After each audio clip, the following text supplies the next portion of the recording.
Thank you for listening to the Gateway to the Rockies podcast from Visit Aurora from the rafters of the Stanley Marketplace. This is the show dedicated to telling the stories of Aurora, Colorado. Hi there.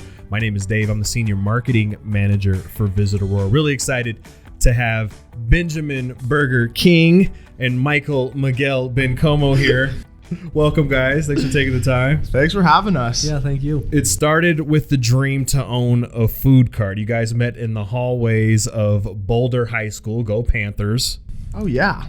As a high school kid, opening a food cart seems like a really practical and reasonable goal.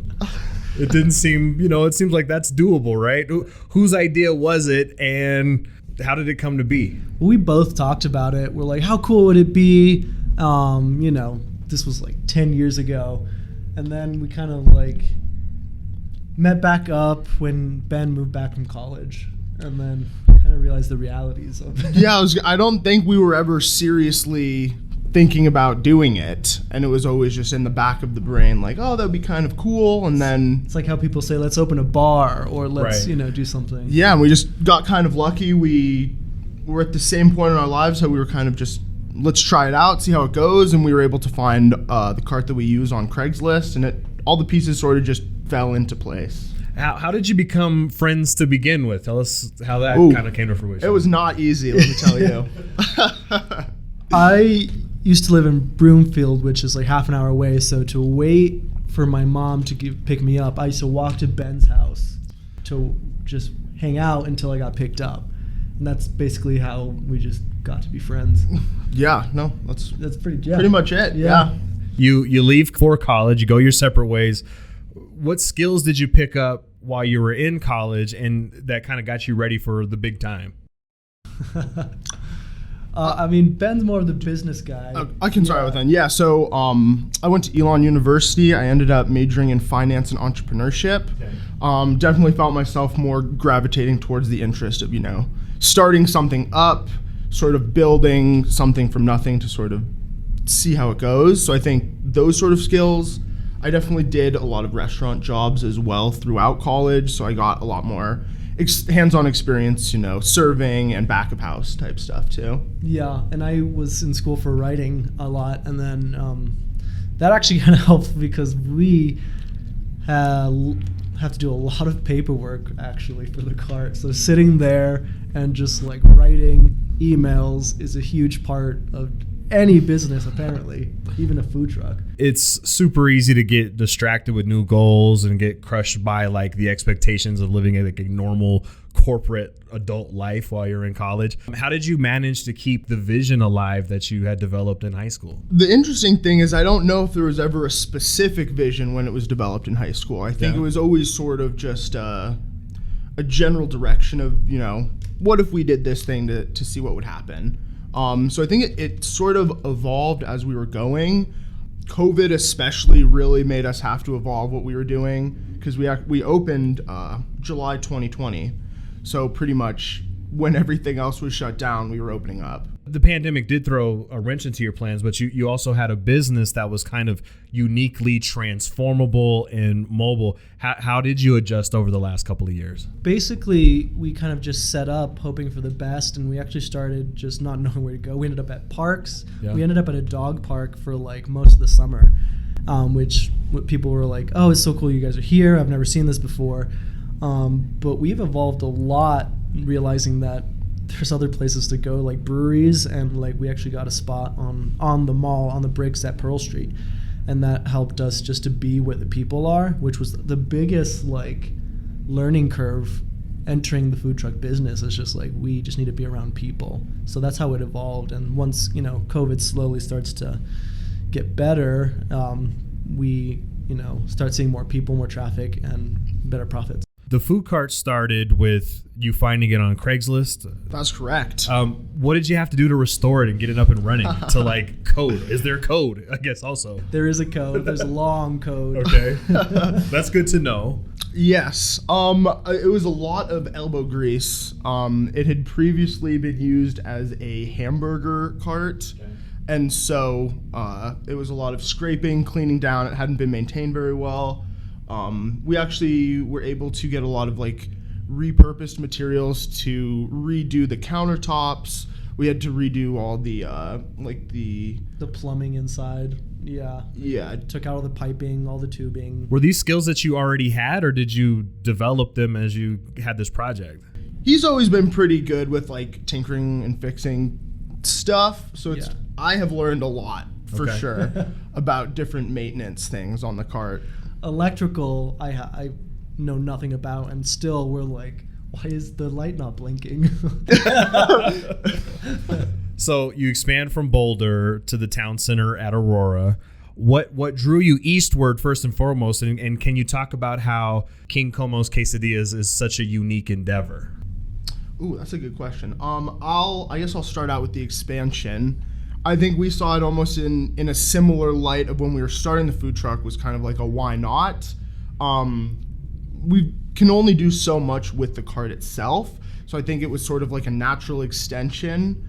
I don't think we necessarily even wanted brick and mortar though. It was, I think, what interested us. So we were actually approached by this company called Cloud Kitchens, and we liked the idea because it kind of gives you a taste of brick and mortar without fully diving into a full restaurant. So I think we kind of liked the idea to test out, how the concept would work without having to go all the way in. And they had reached out to us before they do have a location in Denver as well, but I think we liked the Towncenter at Aurora because it still had the 50-50 of walk-up traffic that we could get, but then also doing deliveries and stuff like that. It probably lessens your overhead because you don't have to build a storefront. You don't have to staff servers and whatnot. You're taking all that overhead cost, but you do have a physical address that people can go to. But it is a super unique experience. Would this be classified almost as a ghost kitchen to a degree? It's definitely classified as a ghost kitchen primarily. I think they're also this is their first mall location, if I'm not mistaken. Yeah. So they're kind of transitioning to having more walk-up services. Yeah, this one, it's definitely kind of an experiment for them too, because I think traditionally they are more only delivery focused, so they haven't really done any customer-facing type stuff. So I think that's also what we thought was exciting.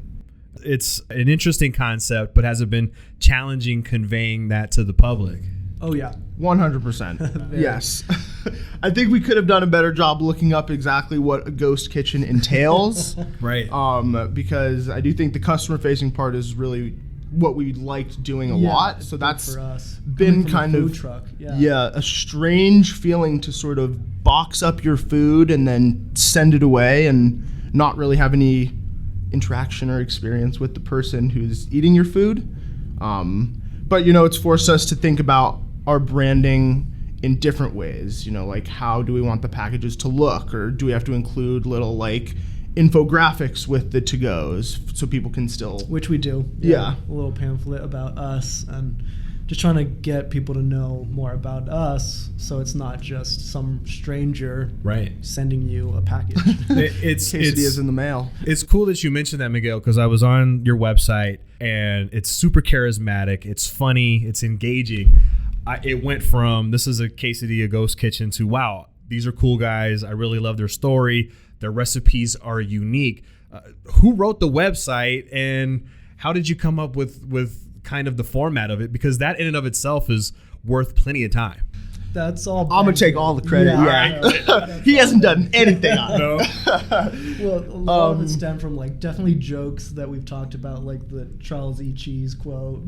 I think at the end of the day, it's just keeping it a bit lighthearted and not taking anything too seriously. But at the same time, I think we are very passionate about the quesadilla thing. The shtick I always say is that it's like burritos and tacos have really taken over, and those are the cool, hot, trendy foods, and we're just trying to give the quesadillas a little bit of a glow up. They deserve the shine. They totally. And it's funny, as I've worked the cart, people come and talk to us about, you got hot dogs, tacos, and as I go on, I'm getting more stuck and be like, no, I am not anti, but at least versus. So I want to definitely be a part of the quesadilla glow up. Yeah, exactly. And I think that's also we tried to design our menu in a way that's, I think people think quesadilla, it's just cheese and meat, which is nothing wrong with it. That's delicious too. Absolutely. But what we quickly learned is you can really put anything in a quesadilla and it's freaking delicious. You describe it as your patented Mex Fusion technology. What does that mean? Those are it's patented, so I don't know if we can necessarily talk about it here. Yeah. Miguel, what's the key to a great quesadilla? So the key to a great quesadilla is making sure that you melt the cheese without burning the tortilla, which is a lot harder than you think. You gotta like, really, it's about timing. So how do you do that? Is it about finding a cheese with like a later melting point or an earlier melting point so that you can get a crispy tortilla? And honestly, it's actually about the feel. Yeah. So you put it on the grill and it's ready to like, toast up the center when like you push it down and it just squishes and the cheese comes out of the side of the tortilla, and it's the perfect time. And then toss it, toast it up, and it's perfect. Wow. You offer corn tortillas as a gluten-free alternative, which is awesome. Mm-hmm. You even have vegan cheese, which can be really tough to get right. How many vegan cheeses did you have to try before you knew you found the right one? I think we tried like 4. Yeah, definitely a lot of trial and error. Those ones are harder to melt, I would say, but for flavor, I think we landed on one that we really like. Yeah, and they're getting better by the day, Yeah. so that's like encouraging. Your menu is super creative. It's not just meat and cheese. Thank you. You have the mac and cheesadilla, which is amazing. You have a pad thai offering, which is incredible. The tikka masala offering. How do your recipes come about? I think very selfishly, they're just foods that I like. Okay. And then I sort of think, how would that go on a quesadilla? Like pad thai, whenever I'm at a Thai restaurant, that's what I'll get, or But tikka masala. then after that, it's like kind of workshopping to see how Definitely. it will work in a quesadilla, and then make it to the point where like we're comfortable selling it. and Research then and development. Yeah. almost like picking a dish you like and then really boiling it down to its elements of, like what is pad thai then? Right. Bean sprouts and peanut butter, a little bit of soy sauce. Secret is bean sprouts. You wouldn't think so. That was the weirdest eye-opening experience. Yeah. We were trying for so long, and then we put bean sprouts in it. It was like, oh my God, There it is. that's pad thai. Have you had a recipe that wasn't, apologies, quesadoable? Absolutely. Yeah, where to start? I mean, we try different stuff all the time. I got really excited. We had a couscous one for a little bit. Doesn't but work. Yeah, unfortunately, the couscous it didn't have enough flavor, so it was like the texture was fine, but it just wasn't anything interesting. Yeah, I'm trying to think. Yeah, I think the couscous was the biggest. Yeah, more times than not, it's just dishes that wouldn't necessarily have cheese or anything that will Right. just kind of do it with cheese anyways, and it just doesn't. Like you can't probably do any kind of seafood with cheese because that's not a combination We that works. have a tuna melt. Okay. We love it. Like I love tuna melts, but we always get It's the definitely hot tuna. And then pretty divisive, and it comes down to if people have had it before. Like it's a very childhood driven Comfort food, thing. yeah. People that try it really like it, and they've had it as a kid. One thing that I love about your website is that fans can actually submit recipes. Have you received fan submissions yet? Well, we've gotten a couple verbal ones. No one has used the actual portal Okay. to submit anything. So- but I think the most recommended Yeah. one we've gotten has been like a Philly cheesesteak one, Yeah. something like that. Is that on the horizon? Are there any other recipes you can sneak preview us? we're workshopping a dessert menu one. We're like working on a full dessert menu, basically. Yeah. So that's on the horizon. Yeah, I was happy to see the dessert offerings on the menu. I'm a s'mores freak, so I can't wait to maybe head there this afternoon and try that one. You guys are fun. The website is very tongue-in-cheek, but you really do take this seriously. This is a unique concept with bold flavors and good recipes. Where does it go from here? That's the $1 million question Yeah. right there that I think we keep asking ourselves too. I mean, I think the good and bad thing with our mindset starting out was why not? Mm-hmm. And now the mindset is, what is the goal? I think, we've grown it to a place that we really like, and I think trying to figure out ways, walking around Stanley Marketplace, this is so cool. I think that finding a place similar to this where we would be able to do brick and mortar, I think seems like would be a next logical step. But I don't want to speak for Miguel. I don't know what his plans are. No, I agree. I mean, I think a lot of it also comes down to branding. I do like that we've been able to maintain the same kind of like voice in the branding. So something continuing that, like with our T-shirts, or Ben is creating a card game that is also on brand. So if we could continue in that direction where it's just not just food, but also like a whole, genre of Kingcomo's things. It's interesting how, it's not just a restaurant endeavor, becomes a 360 branding effort all the way around. You're doing events, you're doing other things that complement the business, but ultimately it comes down to whether or not you're serving food that people really like, right? Yeah, definitely. And actually that kind of, when you said events, I think that's also sort of a future thing that we've looked at too, is that we do really like the events that we've done, and it's really fun to drive around, meet all these different people, be in different areas of Colorado. So I think like private events and sort of catered events is also something that we would definitely look more into in the future. Yeah, I've seen you guys do like birthdays and stuff too, right? And totally. Personal events for people. That's birthdays. Cool. This month has been huge because of all the graduations. With, lots of graduation parties, block parties. We've been doing 2 a day at least. Even like business lunches is really fun too, because we kind of just show up, make a bunch of quesadillas for lunch, and then head out. Next year it'll be 10 years since your friendship first formed. Oof. 10-year anniversary. If you could give advice to the bright-eyed 2013 versions of yourselves, what would it be? Yeah. That is a good question. I would say do your research before making any big decisions, which seems very obvious, and I probably, as a 23-year-old, would be like, yeah, obviously, duh. Right. But I would say, really check underneath all the rocks. Yeah. Make sure you know everything before you're going into different. Is it even possible to know everything, though? No. I mean, you're starting a business and you don't really have necessarily the experience in that field. There's got to be landmines that pop up every day. There had to have been a point where you guys were like, okay, this is maybe too much to bear. And then a moment where you got over that hump and you're like, okay, we found our rhythm. Yeah, I think that happens on those 12-hour days where you're like, oh, I haven't stopped to eat today. That's definitely a little bit. But then the day's over and you're like, I feel great. Yeah, it is. That's definitely not a thing of the past. It's every other day. There's very high highs and very low lows. Yeah. So it's. I think maybe also advice would be to just try to keep a larger horizon perspective, because a lot of times it's easy to think that whatever you're doing, you're going to see results immediately. Right. And just to sort of manage your expectations with timelines of things too. Huge. Because we've definitely run into that a lot. And I imagine also staying flexible in light of what's happened the last couple of years, knowing that you've got to be nimble business wise at all times. Yes, 100%. Adapt basically to whatever we can do. That's how it is with the food cart too, because it starts raining, we have to go and figure something else out, or COVID, you can't be certain places. So I think a big lesson for us has just been in all business, you just gotta adapt and then figure out the next thing. Yeah.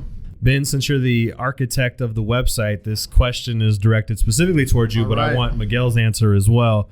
You referenced the Black Eyed Peas lyrics as inspiration on your website. It prompts a necessary question. Which Black Eyed Peas member do you most closely identify with, and what's your personal Black Eyed Peas anthem? Oh, see, that's a good one, because I'll admit I don't know if I know all the names of the Black Eyed Peas members. Okay. Wow. Which is kind of embarrassing. I mean, got Will.i.am. Will.i.am and Fergie is what I got. Apple D-App. Apple D-App. You got Taboo, and then Fergie for a period of time. Yes. Oh, I mean, I do like Will.i.am. Okay. I think he's had some good stuff on the side too. It's funny. I gotta go Fergie. My anthem is Fergalicious. Obviously. All right. I love that Miguel had that answer locked and loaded. Oh, I know. I do love all Black Eyed Peas songs, but I think for whatever reason, the one that's in my head right now is Disco Club. Okay. For whatever reason, it just really has a nice beat.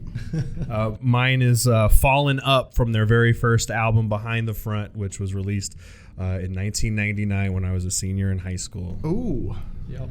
Nice. I'm old school. Peabody, as they're called. Which is Wait, was that their original name? No, their original name was the At Band Clan. What? And they were discovered by Eazy-E. What? They were dancing in a nightclub wearing sweaters, and Eazy-E in all of his gangster glory was like, that is new, that is unique. You don't see guys doing hip-hop and dancing in sweaters, and they signed the At-Ban Clan, and now they are the Black Eyed Peas all these years later. Interesting. Yeah, I had no idea. Dang. Coming for a history lesson. Sorry about that. I as you can see, I'm passionate about the Black Eyed Peas for some reason. Well, it's good to see that some people appreciate the quotes on our website then. Absolutely. Ben King and Miguel Bencomo, co-founders of Kingcomo's Quesadillas inside of the Towncenter at Aurora. Look for them on your favorite food delivery apps or go to their website to see their menu and place an order at kingcomos.com. Anything you'd like to say before we wrap this up, guys? Just thank you for having us. Yeah, thank you. This has been awesome. Check them out on Facebook and Instagram at Kingcomo's Quesadillas and on TikTok at Kingcomo's. Hey, thank you for listening to the Gateway to the Rockies podcast. Visit Aurora is the official destination marketing organization for the city of Aurora, Colorado, and acts as the primary liaison between meeting planners and hotel partners. As Aurora's Convention and Visitors Bureau, Visit Aurora's mission is grounded in showcasing Aurora as a premier destination for meetings, business, and leisure travel. Visit Aurora represents more than 75 plus hotel properties with 13,500 plus guest rooms and more than 1 million square feet of meeting space, including Colorado's largest resort, Gaylord Rockies Resort and Convention Center. As Colorado's third largest city, Aurora is located minutes away from Denver International Airport and showcases mountain views, memorable meeting spaces, and 250 plus international eateries that offer a unique experience for each and every visitor. As the gateway to the Rockies, Visit Aurora's role in the local community goes beyond marketing the city as a destination. The Visit Aurora team is here to assist you with your Colorado visit, from facilitating your meeting, event, or convention to helping you discover local flavor and attractions. Go beyond the boardroom in Aurora, Colorado. For more, visit us at visitaurora.com.